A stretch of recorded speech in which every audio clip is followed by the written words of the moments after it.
അവൾക്ക് കുറച്ച് കൂടുതൽ സമയം വീട്ടിൽ ചെലവഴിക്കാമല്ലോ. ഗിരിയും മഞ്ജുവും തമ്മിലുള്ള ബന്ധം പഴയതുപോലെ ദൃഢമാകും. അവൾ ഇരിക്കേണ്ട സ്ഥലത്ത് ഇരുന്നില്ലെങ്കിൽ അവിടെ മറ്റു പലരും കയറി ഇരുന്നോന്നും വരും. ഓ അങ്ങനെയാണല്ലേ. ശരി. അമ്മേ, ഞാൻ ഇറങ്ങാം.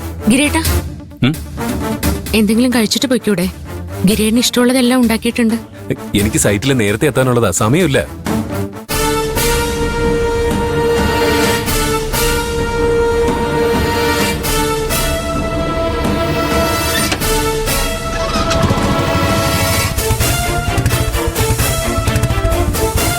മഞ്ജു എത്രയൊക്കെ ശ്രമിച്ചാലും ചെയ്യാത്ത കുറ്റത്തിന് ഗിരിയേട്ടന് ജയിലിൽ കഴിയേണ്ടി വന്നത് അത്ര എളുപ്പമൊന്നും മറക്കാൻ പറ്റില്ല.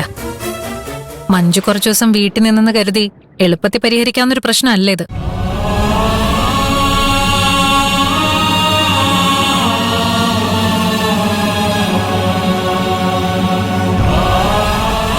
നീ കാരണം അവൻ ഒരുപാട് സഹിച്ചതല്ലേ.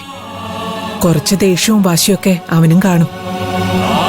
അതൊന്നും കാര്യമാക്കാൻ നിൽക്കണ്ട. പതുക്കെ എല്ലാം ശരിയായിക്കോളും. എന്തായാലും നീ ജോലിക്ക് പോകാതിരിക്കുന്നത് നന്നായി. നിന്നെ ആ യൂണിഫോമിൽ കാണുമ്പോഴായിരിക്കും അവന് കൂടുതൽ ദേഷ്യം വരുന്നത്. ഞാൻ പറയുകയാണെങ്കിൽ നീ ജോലി രാജിവെച്ചിട്ട് അവനെയും കുഞ്ഞിനെയും നോക്കുന്നതാ ഏറ്റവും നല്ലത്. അല്ലെങ്കിലും നിനക്ക് ഈ ജോലി ചെയ്യാനുള്ള ഒരു കഴിവുണ്ടെന്ന് എനിക്ക് തോന്നുന്നില്ല.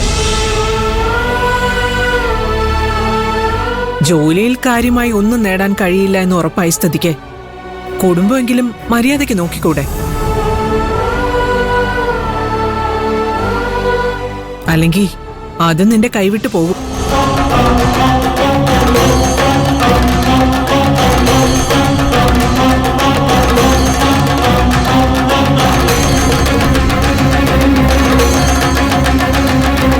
അമ്മ പറയുന്നൊന്നും മഞ്ജു കേൾക്കാൻ നിൽക്കണ്ട. ഇക്കാലത്തൊരു സർക്കാർ ജോലി കിട്ടുന്നത് ഒരു ചെറിയ കാര്യമാണോ?